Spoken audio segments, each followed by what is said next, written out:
Paco and Luis. Searches conducted by Luis were frequently extensive and good.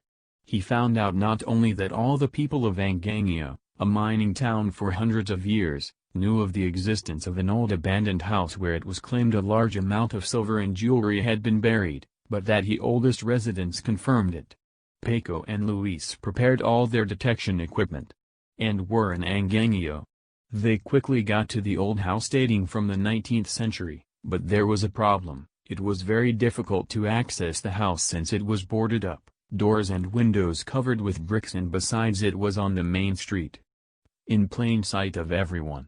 But Paco was not giving up. He was counting on that, so they went to the street behind the house in question and knocked on the home right next to it. A man already quite advanced in years came to the door. Paco told him what they wanted to do, and without stopping for breath promised him they would give him 20% of whatever they found in silver and jewelry. Smiling, the elderly gentleman accepted the offer, but told them that first they would have to jump over a high wall and then break another wall since the house was also bricked up on the back part. Paco, quick thinking and quick acting, went downtown to the stores to purchase a sledgehammer and some votive lights, leaving Luis behind talking to the old man. In a short while he returned with the supplies and told the gentleman he had arranged for a mason to come over later to repair the wall they would knock down. They jumped to the wall and saw what apparently had been an opening for a door now walled up, and knocked down the construction within the original opening. Once the brickwork was removed, things started to look clearer through the hole. So they brought the metal detectors and the votive candles, and looked around. The house was full of old furniture and Tiffany lamps. It was no small thing, although they were not aware of how valuable those were. They began to work testing the detectors on the floor, but to do that, they had to move all the furniture, bedroom by bedroom, living room, dining room, kitchen, bathrooms. But they got no signal. They did the same with all the walls, but still no response.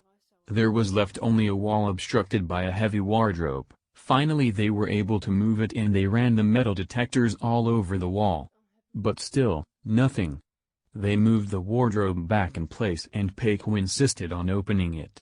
With a lot of work they finally did. There were lots of things inside: clothing, women's hats, and a pretty box that caught their attention. It was locked and rather light, so they got it out to take with them. They took what they considered little things: the lamps and the box. They were finished, so they jumped the wall. They had 2 sacks, one with the lamps and another one with the box. While the stonemason fixed the wall, Paco went out to purchase food. They were tired and very hungry. The old man looked at the items. They had found no silver or jewels. Only some old lamps and a box. Paco returned and they all ate, and during the after-dinner conversation they offered the old man his share of the objects. But he refused. In his opinion they were better off selling all the stuff, and maybe, if they were lucky, they may earn enough money to cover their expenses. It was over. Paco and Luis very gratefully said their goodbyes, and left. It was very late. They went to the church in the center of Angangueo and prayed. When they came out it was already nearby they bought some tortas stuffed with fig compote and a delicious adderley also made with figs. And they went back to their town. Next day when they opened the box they found it full of old postage stamps. They took them to Mexico City to sell. Luckily in a downtown cafe they had some good friends, and one of them helped them. They got very good money for the stamps. And also for the lamps. It turned out just as good as if they had found silver and jewels. They made a small fortune.